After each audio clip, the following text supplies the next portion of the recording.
Hi ಎಲ್ಲರಿಗೂ ನಮಸ್ಕಾರ. Tailoring ಕ್ಲಾಸ್ಗೆ ತಮ್ಮೆಲ್ಲರಿಗೂ ಸ್ವಾಗತ. ಇವತ್ತಿನ ಕ್ಲಾಸ್ ಒಳಗೆ ನಾನು ಏನು ಹೇಳ್ಕೊಡತ್ತೀನಿ ಅಂತಂದ್ರೆ ಈಸಿಯಾಗಿ ಬ್ಲೌಸ್ನ ಸ್ಲೀವ್ಸ್ ಅಂದರೆ ಜಂಪರ್ ಹೊಲಿಯುವಾಗ ನಮ್ಗೆ ತೋಳಕ್ಕೆ ಕೂಡ ಇಂಪಾರ್ಟೆಂಟ್ ಆಗ್ತೈತಿ. ಹಾಗಿದ್ರೆ ಈ ಬ್ಲೌಸ್ನ ತೋಳನ್ನು ಯಾವ ರೀತಿಯಾಗಿ ಕಟ್ ಮಾಡಬೇಕು ಅದು ಈಸಿ ಮೆಥಡಲ್ಲಿ. ಎವ್ರಿ ಟೈಮ್ ನಮ್ಗೆ ಸ್ಲೀವ್ಸ್ ಮಾರ್ಕಿಂಗ್ ಮಾಡ್ಕೊಂಡು ಕೂತ್ಕೊಳ್ಳೋಕ್ಕಾಗಲ್ಲ. ಸೊ ಅದಕ್ಕೆ ಸಿಂಪಲ್ಲಾಗಿ ಯಾವ ಥರ ನಾವು ಬ್ಲೌಸ್ನ ಸ್ಲೀವ್ಸನ್ನು ಕಟ್ ಮಾಡಬೇಕು ಅಂತೇಳಿ ನಾನು ತೋರಿಸ್ಕೊಡ್ತೇನೆ ಇವತ್ತಿನ ವಿಡಿಯೋ ಒಳಗೆ. ಹಾಗಿದ್ರೆ ಸ್ಲೀವ್ಸ್ ಕಟ್ ಮಾಡೋಕ್ಕೆ ಯಾವೆಲ್ಲ ವಸ್ತುಗಳ ಅಗತ್ಯ ಐತಿ ನಮ್ಗೆ ಅಂಥೇಳಿ ನೋಡ್ಕೊಂಡು ಬರೋಣ್ರಿ ಒಂದು ಸಲ. ನೋಡಿರಿ, ಇದು ಪೆನ್ ಬೇಕಾಗ್ತೈತಿ. ಯಾಕೆ ಪೆನ್ ತೊಗೊಂಡೇನಿ ಅಂತಂದ್ರೆ ಇಲ್ಲಿ ನಮ್ಗೆ ಶೇಪ್ ಹಾಕಲಿಕ್ಕೆ ಪೆನ್ ಯೂಸ್ ಆಗ್ತೈತಿ. ಅದ್ರ ಜೊತೆಗೆ ಒಂದು ನ್ಯೂಸ್ ಪೇಪರ್ ತೊಗೊಂಡಿನಿ ನಾನು. ಸೊ ನೀವು ಈಗ ಲರ್ನರ್ಸ್ ಅಂದರೆ ಇವಾಗ ಕಲಿಯತ್ತಿರ್ತೀರಿ, ಅದಕ್ಕೆ ಡೈರೆಕ್ಟಾಗಿ ಬಟ್ಟೆ ಒಳಗೆ ಹಾಕಕ್ಕೆ ಹೋಗ್ಬೇಡ್ರಿ. ಸೊ ಅದಕ್ಕೆ ಪೇಪರನ್ನು ಯೂಸ್ ಮಾಡ್ಕೊಳ್ರಿ ಅಂಥೇಳಿ ಪೇಪರ್ ತೊಗೊಳತ್ತೀನಿ. ಆಮೇಲೆ ನೆಕ್ಸ್ಟ್ ನೀವು ಯಾವ ಬಟ್ಟೆಯನ್ನು ಮೇಲೆ ಮಾರ್ಕಿಂಗ್ ಮಾಡ್ಕೋಬೇಕಾಗೈತಿ ಸ್ಲೀವ್ಸಿಂದ, ಸೊ ಆ ಬಟ್ಟೆ ಇಟ್ಕೊಂಡ್ರಿ.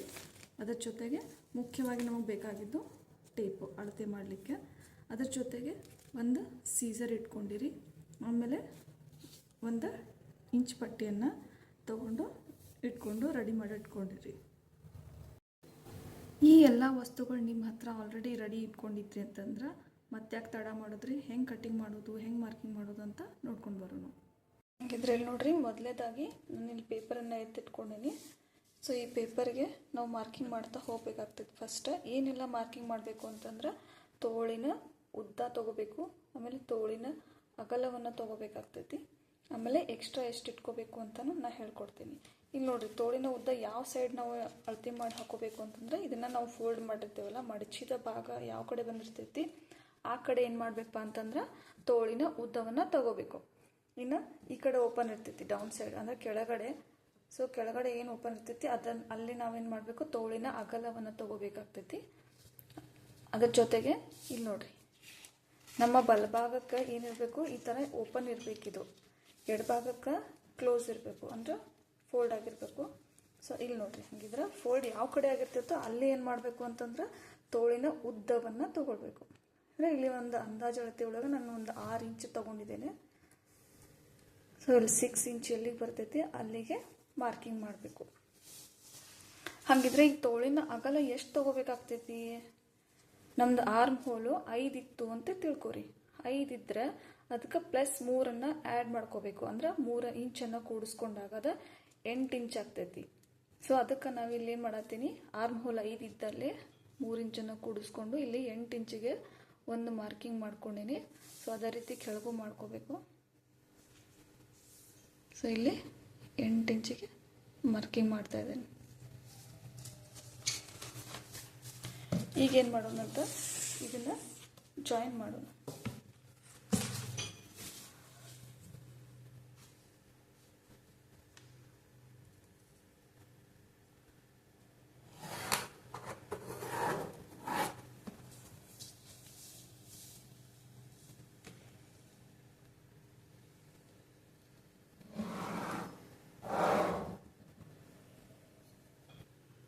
ಇಲ್ಲಿ ನೋಡ್ರಿ, ಈ ರೀತಿ ನಾನೇನು ಮಾಡ್ಕೊಂಡಿನಿ, ಇಲ್ಲಿಂದ ಉದ್ದಕ್ಕೆ 6 ಇಂಚ್ ತೊಗೊಂಡಿದ್ದೀನಿ, ಇಲ್ಲಿ ಅಗಲಕ್ಕೆ 8 ಇಂಚ್ ತೊಗೊಂಡಿದ್ದೀನಿ. ಸೊ ಹಂಗಿದ್ರೆ ಅವ್ರದ್ದು ತೋಳಿನ ಸುತ್ತಳತೆನ ನೋಡ್ಕೊಂಡಿರ್ತೀವಲ್ಲ, ತೋಳಿನ ಸುತ್ತಳತೆ ಅವ್ರದ್ದು ಎಲ್ಲಿಗೆ ಬಂದಿರ್ತೈತಿ ಅಲ್ಲಿಗೆ ಏನು ಮಾಡಬೇಕು ಅಂತಂದ್ರೆ ಒಂದು ಮಾರ್ಕಿಂಗ್ ಮಾಡ್ಕೋಬೇಕು. ಇಲ್ಲಿ 6 ಅಂದರೆ 6 ಇಂಚಿಗೆ ನಾನಿಲ್ಲಿ ಮಾರ್ಕಿಂಗ್ ಮಾಡ್ಕೊಳತ್ತೀನಿ. ಪ್ಲಸ್ ನೀವು 1.5 ಇಂಚ್ ಆದರೂ ತೊಗೋಬೋದು ಅಥವಾ 1 ಇಂಚ್ ಆದರೂ ಇಟ್ಕೋಬೋದು ಎಕ್ಸ್ಟ್ರಾ. ಇದು ನಮ್ದು ಫಿಟ್ಟಿಂಗ್ ಲೈನ್ ಆಗಿರ್ತೈತಿ, ಇದು ಎಕ್ಸ್ಟ್ರಾ. ಇಲ್ಲಿ ನೋಡ್ರಿ, ತೋಳಿನ ಉದ್ದ ತೊಗೊಂಡಾದ್ಮೇಲೆ ಇಲ್ಲಿ ಅಂದರೆ ನಮ್ಮ ಎಡಭಾಗಕ್ಕೆ ಕ್ಲೋಸ್ ಏನಿರ್ತೈತಲ್ಲ ಇದು ಫೋಲ್ಡ್ ಇದ್ದಲ್ಲೇ ಅಲ್ಲಿಂದ ಈ ಟೇಪನ್ನು ಹಿಂಗೆ ಇಟ್ಕೊಂಡ್ರಿ ಇಲ್ಲಿಗೆ 2.5 ಇಂಚಿಗೆ ನಾವೇನು ಮಾಡಬೇಕಾಗ್ತೈತಿ, ಮಾರ್ಕಿಂಗ್ ಮಾಡ್ಕೋಬೇಕು. ಎಷ್ಟು, 2.5 ಇಂಚು. ಸೊ ಹಾಗಾದ್ರೆ ಈ ಕಡೆ ಇಲ್ಲಿ ನಾವು ಉದ್ದ ತೊಗೊಂಡು ಇಲ್ಲಿಂದ 2.5ಗೆ ಮಾರ್ಕಿಂಗ್ ಮಾಡ್ಕೊಂಡ್ವಿ. ಇದು ನೆಕ್ಸ್ಟ್ ಇಲ್ಲಿಂದ ಕೆಳಗಡೆ ಭಾಗಕ್ಕೆ 3 ಅಥವಾ 3.5 ಇಂಚನ್ನು ನಾವು ಇಳಿಸ್ಕೋಬೇಕಾಗ್ತೈತಿ. ಸೊ ಇಲ್ಲಿ 3 ಇಂಚನ್ನು ನಾನು ತಗೊಳ್ತಾ ಇದ್ದೇನೆ.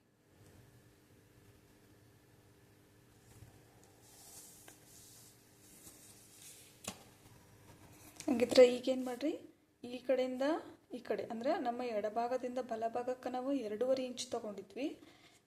ಇನ್ನು ಮೇಲ್ಗಡೆಯಿಂದ ಕೆಳಗಡೆ ಬಲಕ್ಕೆ ಮೇಲಿಂದ ಕೆಳಗಡೆ 3.5 ಇಂಚನ್ನು ನಾವು ತೊಗೊಂಡಿದ್ದೀವಿ. ಸೊ ಈ 3.5 ಇಂಚು ಮತ್ತು 2.5 ಇಂಚಿನ ಅಳತಿ ಮಧ್ಯಭಾಗಕ್ಕೆ ನಾವು ಏನು ಮಾಡಬೇಕು ಅಂತಂದ್ರೆ ಒಂದು ಗೆರೆಯನ್ನು ಹಾಕೋಬೇಕು.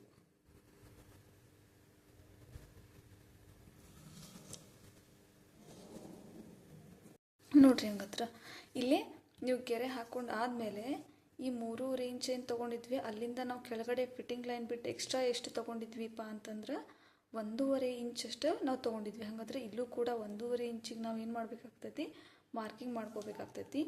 ಈ ಮಾರ್ಕಿಂಗಿಂದ ಇಲ್ಲಿ ಈ 2.5 ಇದು ಎರಡೂದ್ರ ಮಧ್ಯೆ ಟೇಪನ್ನು ಅಳತೆ ಮಾಡಬೇಕು. ಎಷ್ಟೈತಿ ಇಲ್ಲೇ 4.5 ಐತಿ. ಹಾಗಾದ್ರೆ 4.5 ಅರ್ಧ ಎಷ್ಟಾಗ್ತೈತಿ ಅಂತಂದ್ರೆ ಇಲ್ಲಿ ನೋಡ್ರಿ 2.25 ಇಂಚ್ ಬರ್ತೈತಿ. ಸೊ ಹಂಗಾರೆ 2.25 ಇಂಚಿಗೆ ನಾವೇನು ಮಾಡಬೇಕಿಲ್ಲೇ ಮತ್ತೆ ಒಂದು ಮಾರ್ಕಿಂಗ್ ಮಾಡ್ಕೋಬೇಕು. ಈಗ ನೋಡ್ರಿ ನಮ್ಗೆ ಒಂದು ಅಳತೆ ಪ್ರಮಾಣ ಸಿಕ್ಕೈತಿ. ನಾನು ಫಸ್ಟಿಂದ ಮತ್ತೆ ವಿವರಣೆ ಮಾಡೋಕೆ ಹೋಗ್ತೇನೆ ನಿಮ್ಗೆ. ಇಲ್ಲಿ ನಾವು ಉದ್ದ ತೊಗೊಂಡಿದ್ವಿ, ಆಮೇಲೆ ಇಲ್ಲಿ ತೋಳಿನ ಅಗಲ ತೊಗೊಂಡಿದ್ವಿ, ಎಕ್ಸ್ಟ್ರಾ 1.5 ಇಂಚನ್ನು ನಾವು ಮಾರ್ಕಿಂಗ್ ಮಾಡ್ಕೊಂಡಿದ್ವಿ. ಅದೇ ರೀತಿಯಾಗಿ ಇಲ್ಲೇ 2.5ಗೆ ಒಂದು ಮಾರ್ಕಿಂಗ್ ಮಾಡ್ಕೊಂಡಿದ್ವಿ. ಆಮೇಲೆ ಇಲ್ಲಿಂದ ಇಲ್ಲಿಗೆ 3.5 ಇಂಚಿಗೆ ಮಾರ್ಕಿಂಗ್ ಮಾಡ್ಕೊಂಡಿದ್ವಿ. ಸೊ ಇಲ್ಲಿಂದ ಮತ್ತೆ 1.5 ಇಂಚಿಗೆ ಮಾರ್ಕಿಂಗ್ ಮಾಡಿಕೊಂಡು ಈ ರೇಖೆ ಮತ್ತು ಈ ಬಿಂದುವನ್ನು ನಾವೇನು ಮಾಡಬೇಕಿಲ್ಲ ಕೂಡಿಸ್ಕೊಂಡಾದ್ಮೇಲೆ ಇಲ್ಲಿ ಮಧ್ಯಕ್ಕೆ ನಮಗೊಂದು ಪಾಯಿಂಟ್ ಸಿಗ್ತೈತಿ. ಇದು ಯಾಕಪ್ಪ ಅಂತಂದ್ರೆ ನಾವು ಇಲ್ಲಿಂದ ಏನು ಮಾಡಬೇಕು ಅಂದ್ರೆ ಈ ಕಡೆ ಅರ್ಧ ಇಂಚಿಗೆ ಮಾರ್ಕಿಂಗ್ ಮಾಡ್ಕೋಬೇಕು, ಆಮೇಲೆ ಈ ಕಡೆ ಅರ್ಧ ಇಂಚಿಗೆ ಮಾರ್ಕಿಂಗ್ ಮಾಡ್ಕೋಬೇಕು. ಇಲ್ಲಿ ನೋಡಿರಿ ಈಗ ನಮ್ಗೆ ತೋಳಿನ ಶೇಪನ್ನು ಈಸಿಯಾಗಿ ಹಾಕಕ್ಕೆ ಬರ್ತೈತಿ. ನೋಡಿರಿ ಈ 2.5 ಎಲ್ಲಿತ್ತಲ್ಲ ಅಲ್ಲಿಂದ ನಾವೇನು ಮಾಡೋಣ, ಈಗ ಶೇಪ್ ಹಾಕ್ತಾ ಹೋಗೋಣ.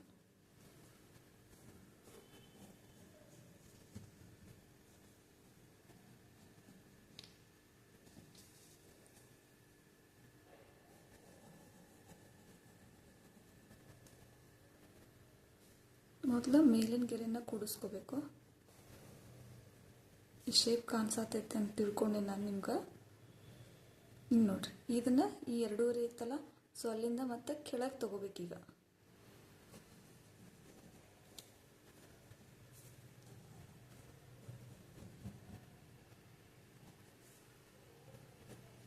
ನೋಡ್ರಿ ಈ ಥರ ಮಧ್ಯಕ್ಕೆ ಡೈಮಂಡ್ ಶೇಪ್ ಥರ ಕಾಣಿಸ್ಬೇಕದು ನಮ್ಗೆ. ಅಂದ್ರೆ ನಮ್ದು ಸ್ಲೀವ್ಸಿಂದ ಒಂದು ಶೇಪ್ ಕರೆಕ್ಟಾಗಿ ಬಂದೈತಿ ಅಂಥೇಳಿ ಅರ್ಥ. ಸೊ ನಾನು ಇದನ್ನು ನಿಮ್ಗೆ ಕಟ್ಟಿಂಗ್ ಮಾಡಿ ತೋರಿಸ್ತೀನಿ. ಕಟ್ಟಿಂಗ್ ಮಾಡಬೇಕಾದ್ರೆ ಹೆಂಗೆ ಮಾಡಬೇಕು ಅಂತಂದ್ರೆ ಫಸ್ಟ್ 2 ಪದರನ್ನು ಏನು ಮಾಡಬೇಕು, ಇಲ್ಲಿಂದ ಈ ರೀತಿಯಾಗಿ ಇದನ್ನು ಕಟ್ ಮಾಡ್ಕೋಬೇಕಾಗ್ತೈತೆ. ನಾವು ಇದನ್ನು ಕಟ್ ಮಾಡ್ಕೊಂಡಾದ್ಮೇಲೆ ಇಲ್ಲಿ ಕೆಳಗಡೆದ ಒಂದೇ ಪದರಿಗೆ ಅಷ್ಟೇ ಕಟ್ ಮಾಡ್ಕೋಬೇಕು. ಸೊ ಯಾವ ರೀತಿ ಆಗಿರ್ತೈತಿ ನಾನು ನಿಮ್ಗೆ ತೋರಿಸ್ಕೊಡ್ತೀನಿ. ಇಲ್ಲಿ ನೋಡ್ರಿ ಈ ಕಟ್ ಮಾಡ್ಕೊಳ್ಳೋದಕ್ಕಿಂತ ಮುಂಚೆ ನಾವು ಇದನ್ನು 1.5 ಇಂಚನ್ನು ಎಕ್ಸ್ಟ್ರಾ ತೊಗೊಂಡು ನಮ್ಮ ಫಿಟ್ಟಿಂಗ್ ಲೈನ್ ಎಲ್ಲಿತ್ತೋ ಅಲ್ಲಿಗೆ ಏನು ಮಾಡಬೇಕು, ಈ ಥರ ಮಾರ್ಕಿಂಗ್ ಮಾಡ್ಕೋಬೇಕಾಗ್ತೈತಿ. ನೋಡ್ರಿ ಇಲ್ಲಿ ನೋಡ್ರಿ ಈಗ ಕಟ್ಟಿಂಗ್ ಮಾಡೋದು ಹೆಂಗಂತ ತೋರ್ಸತ್ತೀನಿ.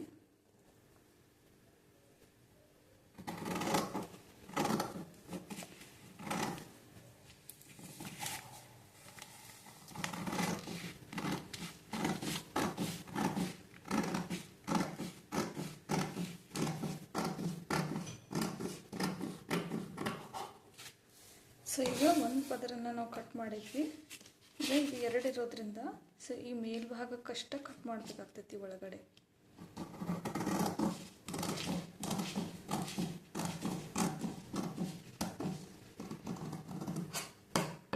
ನೋಡ್ರಿ